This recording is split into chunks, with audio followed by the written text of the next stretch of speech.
Hey everyone, this is Professor Thomas Noara, and today I want to talk to you about effective evidence. The first thing in evidence that I want to speak about is called ethos. This is the ethical appeal used to convince an audience of the speaker's credibility or character. This is you building up you as the speaker, your credibility. There are 7 primary qualities when discussing ethos that will enhance your credibility. The first one is sameness. Are you like-minded? Empathy. Do you have feelings and compassion towards either your audience or your topic? Your reputation, which is built over time, which we will discuss in a further slide. Knowledge. How much information do you know about your topic or your audience? Do you have a personal stake in the outcome of your persuasive speech or your quote unquote sales pitch? Your intelligence, which is obviously how educated you are, and your personal experience where you can relate it to your audience. When you are talking about ethos and credibility, the first thing that you have to do is bond with your audience. I've mentioned this in previous YouTube videos and previous lectures that you have that 10 to 15-second window to get your audience on that proverbial hook. You've got to be quick. You've got to find a way to get that audience to listen to you. They've got to have the topic be relevant to them. Remember, most audiences will listen for 4 reasons.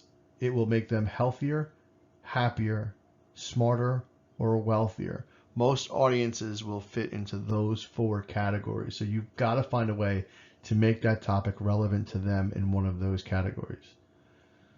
Next, you want to keep your opinions to yourself. If you're doing a persuasive speech or a sales pitch or a presentation in front of a large audience that you're trying to quote unquote pitch them something, they'll know how you feel based off of what the topic is and the audience that's there, as well as the way that you present the material. Don't make it an I feel or I think or in my opinion. You've got to build your reputation along the way. The more that you speak, the more credibility that you gain, but it all starts from the beginning. And what I mean by this is what you wear and how you behave, even before you open your mouth, has an impact on the reputation that you've built or created with your audience. I know that, even now it's 2022 and, it used to be the man makes the clothes or the clothes make the man. In the real world, you still want to dress the part, especially when delivering a persuasive speech. Let that demeanor that you have in that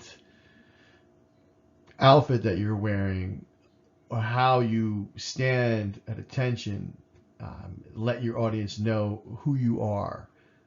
You want to appear confident, but you don't want to appear arrogant. There is a difference. You want to feel like you own that stage. Feel that this is me in control of this audience. Don't be arrogant. Don't be snotty, but be confident. The more confident you are, the more likely that your audience is going to trust you and listen to the words that you say. One of the biggest things, and it's the hardest thing to do in my opinion, is you must maintain enthusiasm from the start to the finish. Don't start off with high energy and then just fade and then go into a monotone speaking voice and then bring it back up as the conclusion. You want to find an enthusiastic level and keep it there from the start to the finish of your speech. Finally, let's close up talking about ethos and credibility. And remember that credibility creates the perception of the speaker as competent, trustworthy, dynamic, and likable to influence an audience. Everything that we've gone over, this is it right here.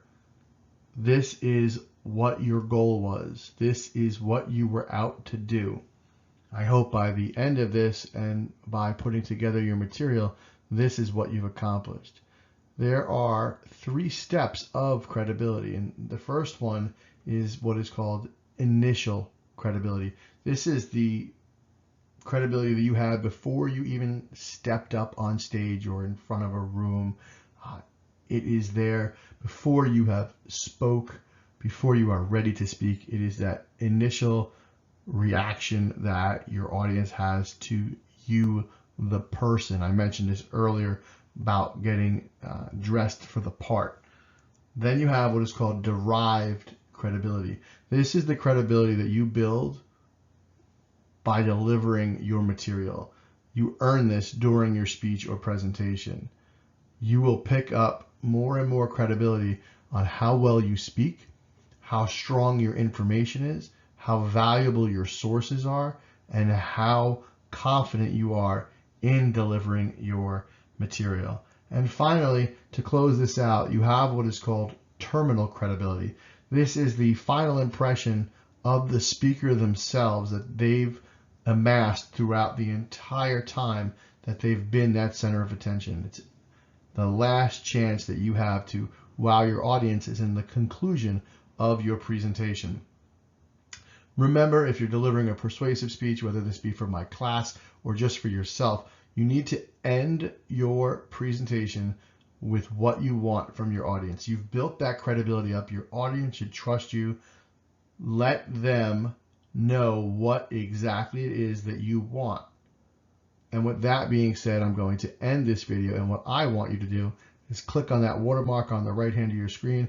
Make sure you subscribe, like, and share the video.